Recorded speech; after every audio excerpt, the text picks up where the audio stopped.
All right, Dad the DM here, and we're going to do a Dungeon Master's Guide for Phandelver and Below, the Shattered Obelisk. So there are going to be spoilers, so if you're a player, you may not want to stick around. The only DM prep you need to do before you run your session 0, because you always want to start with a session 0, is to familiarize yourself with the overview, read the beginning, leading up to chapter 1, and the adventure hooks. They have some special backgrounds that your players can have that'll get them involved in the story. And there's 3 hooks where you're working for Gundren Rockseeker, or you're either going to Phandalin to join the Harpers or to join the Order of the Gauntlet.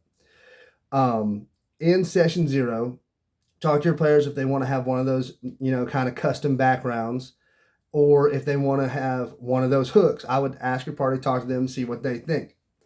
If they don't want to do any of those things, you can still get them to go. There's still ways to tie them into the story. I do suggest that everybody make their players together, make their characters together.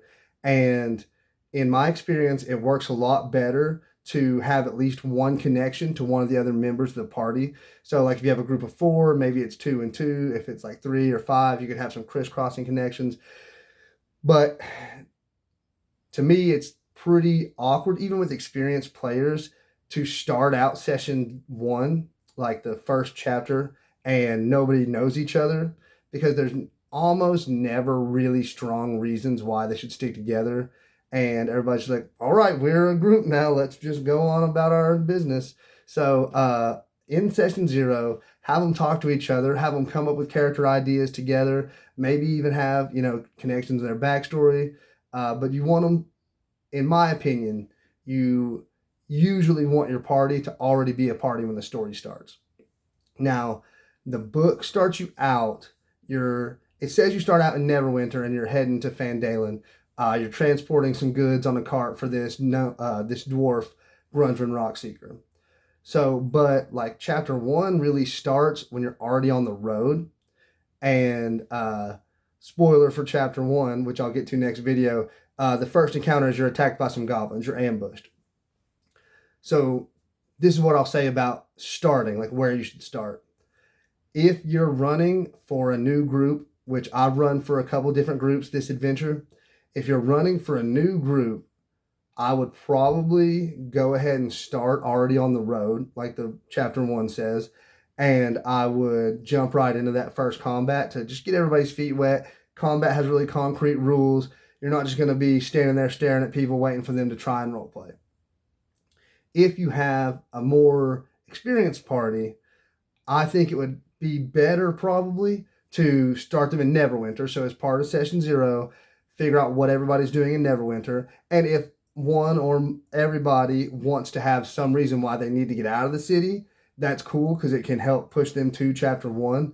But as long as they're in Neverwinter, that's good enough. By the way, this game is set in the Forgotten Realms, where the Legend of Drizzt books take place. It's the base setting for D&D 5e. But like most of the modules, basically all the modules that Wizards of the Coast makes, it is pretty easy to just take this whole area and plug it in somewhere, like in your world. You can turn Neverwinter into a major city in your world. Phandelver, Phandalin, the town, is like an old town that people abandoned years and years ago for whatever reason. There was a dwarven mine. It was a thriving community that the mine was like the center of, and everybody left for whatever reason, and then it was abandoned for years and years. Sometimes people would go looking for the ancient dwarven mine that had been created by wizards and dwarves and is got a forge that's capable of creating magic items. But as of yet, no one has found it. So a few years ago, people started repopulating the town, and that brings us to getting your players to the start of the adventure. A dwarf named Gundren Rockseeker, his sons have found a map leading to the old lost dwarven mine.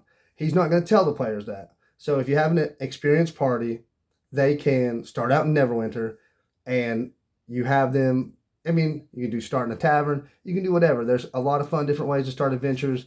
But however you start it, Gundren Rockseeker is going to see them ask them to transport these goods on this cart to Phandalin.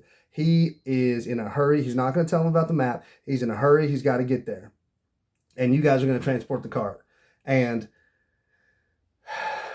I don't ever like saying, like, to railroad your players, and I'm not saying that now, but most players are going to realize, like, hey, this is the story, especially if they know you're running a module and it's not homebrew. They're going to be like, this is the story. So, yeah, let's transport this guy's goods. And he's going to offer them gold and all that, you know. There are rewards.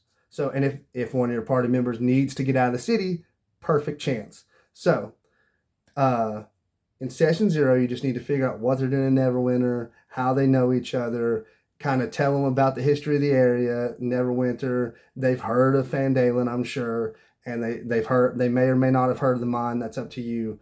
But your job is to get them to create a party that has a reason, not necessarily has a reason, but is ready for heading out of Neverwinter to help this dude out and get some gold. And as long as you get that all together, then your session 0 is good to go and you're ready to start running chapter 1. I'll get into that